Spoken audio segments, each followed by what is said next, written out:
Hello guys, what's up? Welcome back. It's Will here once again. Just coming off my betting recap of January in my last video about 15 minutes ago. And I'm putting out this video for the year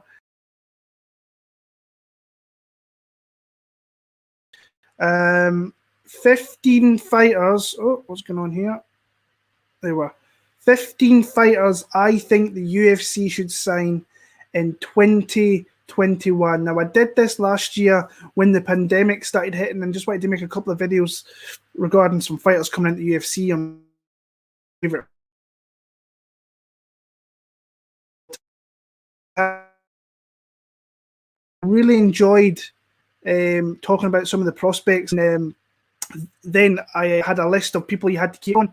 I don't know what is going on with my camera here, guys, but it's not playing ball at the minute. But hopefully that kind of rectifies itself and it's all good. So I've decided to expand it to 15 fighters who I think the UFC should sign in 2021. Now, this year it might be a bit tough because we know the UFC are kind of cutting guys, but there is a load, and I mean a load of talent out there in these European, Brazilian, Korean markets that the UFC really need to look at before Bellator starts snapping them up. And some of these guys are unbelievable fighters. So if you like this, guys, let me know, especially if you're a guy that likes stuff like this, let me know who some of your prospects you'd like to see come into the UFC. And let me know what you think about my list. Like I say, made 10 fighters last year, 6 got into the UFC.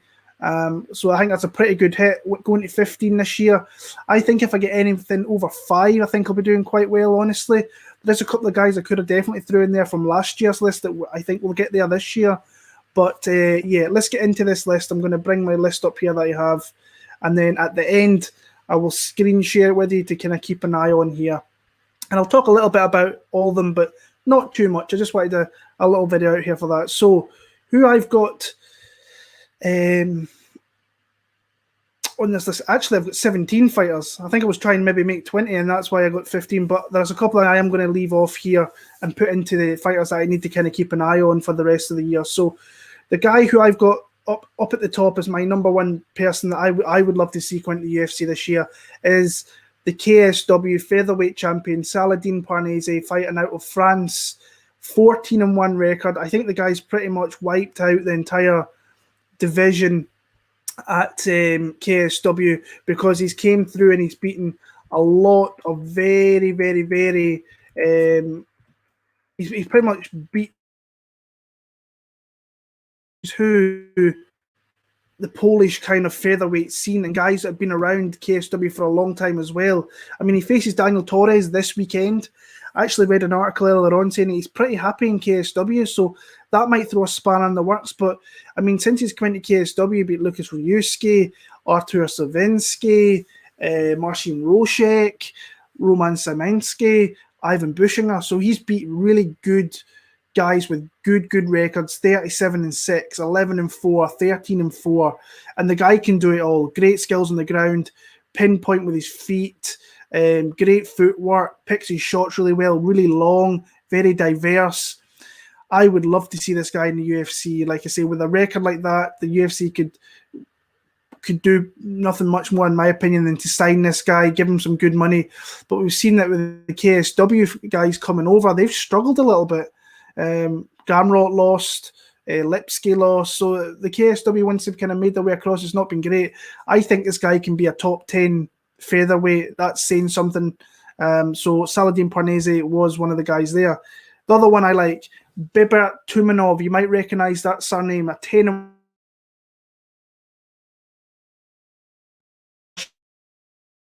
in that featherweight division as well. Guy's an absolute savage.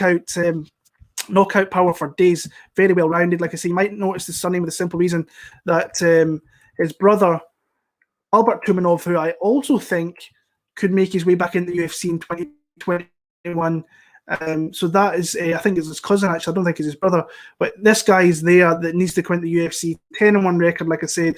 Coming off, again, these guys don't fight schlumps in Russia. They really don't. I mean, Alexei Popoldenikov, 29-7-1. Guy's got so much experience. Beating guys 15-6 records, and he's knocking them out. first round knockout, second round knockout, another first round knockout. So if you ever get the chance to watch ECA, I advise you to probably watch Bebert Tumenov, the Headhunter, because he's an absolute savage and goes for the kill every time. So yeah, number 3, I think it's pretty obvious to me that I think he'll be in the UFC soon. So I think this is a bit of an easy one. Jack Cartwright, the Cage Warriors bantamweight champion, 9-0, coming off a title defense. I actually think he's got 2 title defenses now. The guy's ready for the UFC. He needs to make that move up. They had the one night tournament where he went in there and did his business. And like I say, he's defended his belt a couple of times. Cage Warriors guys, especially champions, usually make their way over to the UFC. I think he'll get his opportunity very, very soon, probably within the next few months. So Jack Cartwright was on there. Number 6 in the lightweight division with a 12-1 record, Mateusz Rebicki, I think he's the FEN, like the Fight Network's promotion in Russia.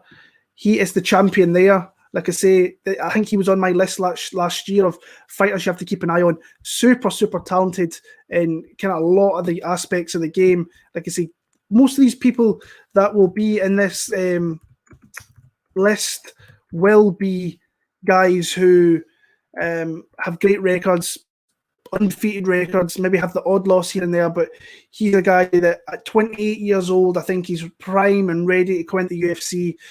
Again, when you look at the guys who he's bought, I should really did like all the fighters' records that he's beaten, because I mean 13-12, 12-1, 12-1, 12-2. The guy's beat really solid competition coming out of Fight Night's promotion there, and the guys are a demon once it's on the ground. Crucifix position will just rain elbows, big ground and pound there. So Rebicki is on my list as well. 2 girls I've got up next. We've got Melissa Martinez, 7-0, the Kombachi champ. I think I don't know, like I said, I don't know what the kind of contract situation is with Kombachi at the minute, but if she's not signed up, I think that she will be soon enough. I mean, she's coming off her best one. I think it was the Sirianes, I think, that she beat last time out, I think she's got like a 5-1 record. So she's fought not the greatest caliber in Kombachi, because you're never ever going to get that, but I think she's ready to move over to the UFC there, where she can fight better opposition. I think if they go slow with her, they can maybe make a decent fighter out of her. The next girl is Erin Blanchfield, 6-1 record in the women's flyweight division. She's very, very young, but she's very, very good on the ground. She'll probably be undefeated as well, where she lost to Tracy Cortez. And if you watch that fight back, I think Tracy was very, very fortunate to get that decision there. Like I say, on the ground, she's a whiz. She's an Eddie Bravo Invitational winner. On the feet, she's got a lot of work to be done, though, to be fair, because she could get let up with some of the strikers that they have in that division. But her ground game is very, very dangerous and very something that I think that can be dangerous for a very, very, very long time. So I've got her in there. So I've got a couple of ladies. I think the ladies were a little bit harder this year to pick than last year. I mean, I had Miranda Maverick, who I thought was a surefire girl to make the way to the UFC. She has got a big win there. So I've got Erin Blanchfield and Melissa Martinez as my 2 girls there. But like I say, keep an eye on the list I have down below, because I'm going to be having more names in there as well. Next up in the men's lightweight division, we've got Kirill Gorobets, 11-1 record, fighting out of the Ukraine. There's more of these guys from those kind of countries, Kazakhstan and Uzbekistan and Ukraine and Soviet coming the way into the big promotions. This is a guy that I think that they need to really think about signing an all-action fighter. And he's got some of the most unbelievable finishes you will see. Like, he goes for everything. He's got Peruvian neckties. He's got banana splits, submissions, head kick knockouts. And again, he's not fighting bad competition. He's a WWFC lightweight champion. I mean, 14-4 records, 26 and 13-6, I should say. So he's not been fighting the worst opposition either. And I think he deserves this kind of opportunity to come into the UFC with Dennis Bodnar, I think his name is, the flyweight, make his way over. So I do think we'll be seeing more of these guys. 11-1 record, and the way the guy fights, I think the UFC would be silly not to sign this kid up. So I've got Kirill Gorobets to kind of make his way into the UFC this year. This guy is a killer in the welterweight division, or the middleweight division, whichever way you may look at it. I think it's the welterweight division, actually. But, or is it the middleweight division? It'll be the middleweight division. It will be, yeah.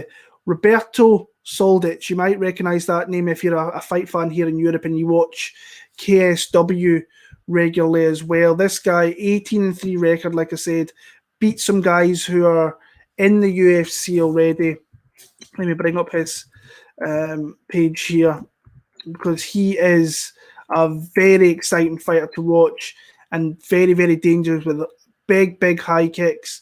Like I say, he's the KSW champion over there, and he's beaten some massive names. This guy came to my eye about 2016, I believe it was. I caught, like, it was just a weird kind of Middle Eastern promotion there where he won via knockout in the third round. Came to the UFC, came to the Cage Warriors promotion, knocked out Lou Long with a massive head kick, made his way over to KSW and made some big strides, beating Boris Mankowski for the belt straight away. Lost that to Dricus du Plessis, who's now in the UFC. He got caught dead, but since then you can see that he made his adjustments, beat du Plessis in the rematch, beat Bora there, and then beat Kazu Biłowski and Perzak and Michael Materla. Great wins in that spot there. Dangerous guy. I think you need to bring this dude across if you can.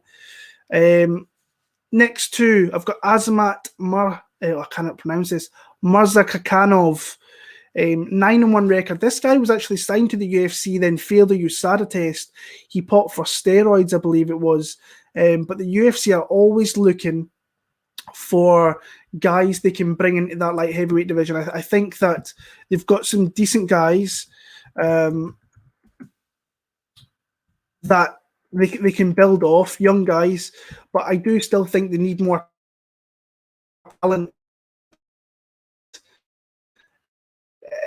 in my opinion. And the guy with an undefeated 9-0 record will only really bring that as well. I want to say this guy's only loss at all is Magomed Ankalaev. I think he lost to him way back in the amateurs, if I'm thinking right there. So, like I said, I do think the UFC need more talent in the kind of higher weight divisions. I might be thinking of a different guy here, but 9-0 record, beating decent guys as well. Coming out of that Brave promotion, they're always signing more of those guys coming out of there. Guto in Ascension, who fought in the UFC. Andre Muniz, I think, is probably his best win today. He knocked him out in the first round, in the first couple of minutes there. Way back in 2016, I must say. And he's not really fought in over a year now, so he needs to get another win. 10-0, I think the UFC would be kind of a little bit silly not to sign this guy back up to their promotion. Moving into the welterweight division, at number 10 on my list, I've got Imran Gogoladze, fighting out of Georgia. We know that the Georgians come in late towards the year with Topuria, Kutateladze, not Chimaev, he's not there, but who's the other guy I was thinking of? Delidze. So they came and kind of took over in 2021, and this is another guy here that I do think the UFC should sign. Really solid all-around guy. That, like I said, I just think the UFC would be a little bit silly not to sign him. Like I say, at this point, especially with the amount of Georgian fighters they have, super exciting. He's super young.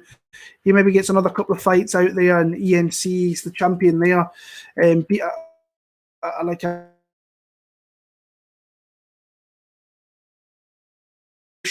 so guys, if you've been around long, that guy is beat Josh, who's got like a 10-4 record as well. Yuma Valia in the M1 challenge, so he fights out of M1 as well. And they guys, if they get the belt in there, they pretty much get signed up straight away. But a very dangerous guy, a big finisher, head kicks, flying knees, you name it. This is the guy that kind of does it all there. So staying in the welterweight division, this guy, I think he just won last weekend, so I think he's due probably to come to the UFC if they give him the opportunity. Not the most fan-friendly fighter, but it's Eldar Eldarov, 13-1 record, the Brave champion, wins over Munir Lazez.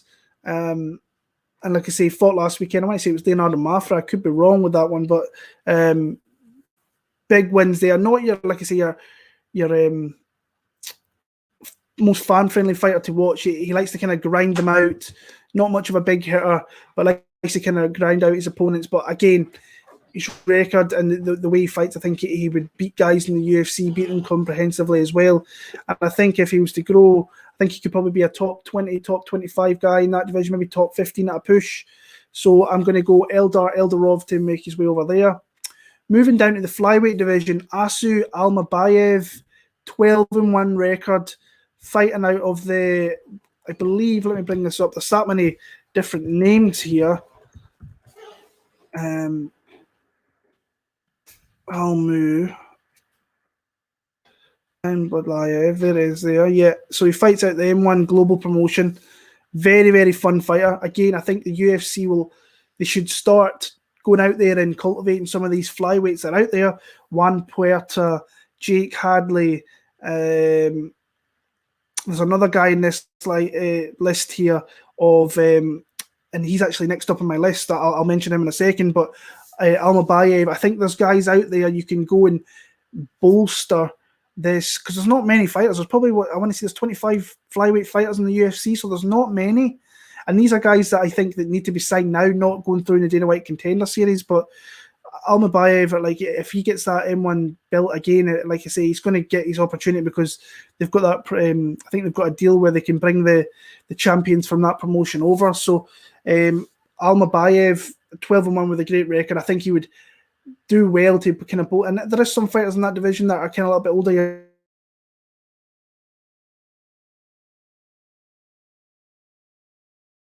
Tim Elliott's, they're kind of probably closing in the end of their in the UFC history, so get some new blood in.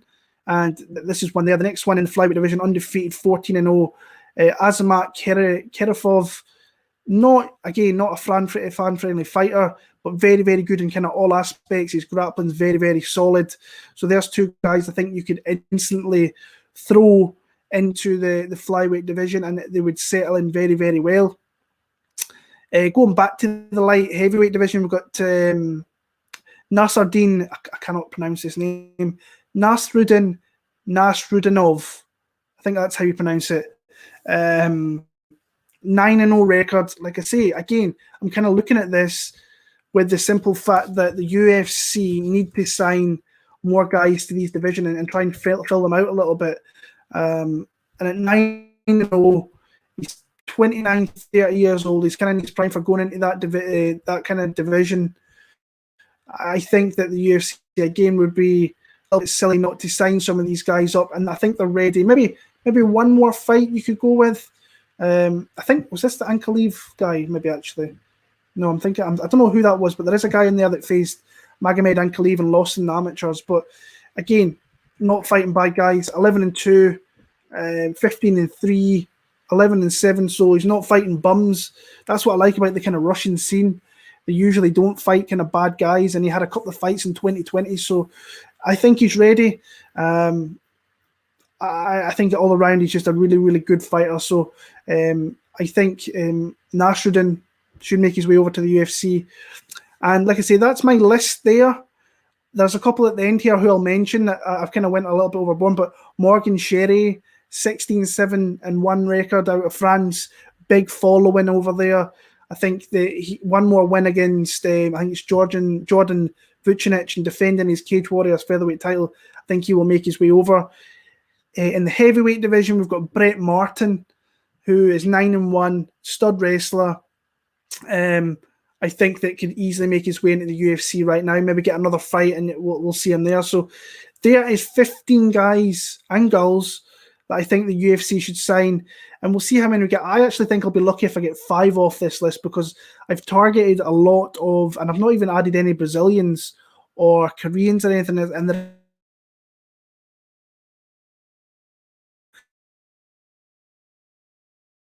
down box days. You might get some of these guys that'll fight in Khabib's promotion that might make their way on UFC Fight Pass, and then might make their way into the kind of UFC. We might see that there. So let me go and bring this screen up, and I'll show you my little list here. There. So that is my list. Tumanov, Parnese, Cartwright, Blanchfield, Martinez, Rubicki, Gorobet, Soldic, Mursakanov, Gogoladze, Eldarov, Almabayev, Kererov, that's another Mursakanov. I don't know why I added him in twice. Nasruddinov, Brett Martin, Morgan Sherry. And like I say, I've got a little list here of people to keep an eye on in 2021. So Vladimir Maniv, Hugo Cunha, Ian Gary in Cage Warriors. I think he'll be a guy that will make the way to the UFC probably next year. Gian Souza, Muslim Magomedov, Anton Turkalj, Joshua De Silveira. Keep an eye on this guy. This is Conan Silveira from ATT's son. Stud wrestler out of Arizona State. So big problem going forward with the camp that he's got, if he can put it all together. Like I say, Tumanov, Javid Basharat, I think is a guy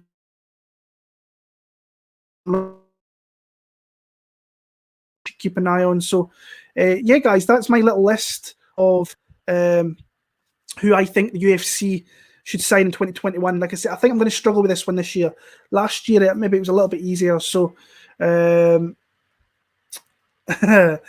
think Marcus Brimage must return. He's always had McGregor's number.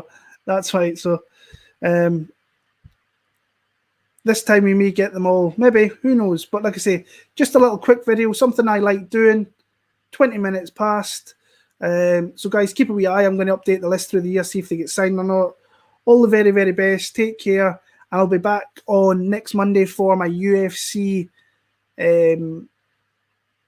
Vegas picks. Alistair Overeem against Alexander Volkov is the main event there, and some good fights scattered throughout. So until next week, guys, all the very, very best. Take care, and I will see you all soon.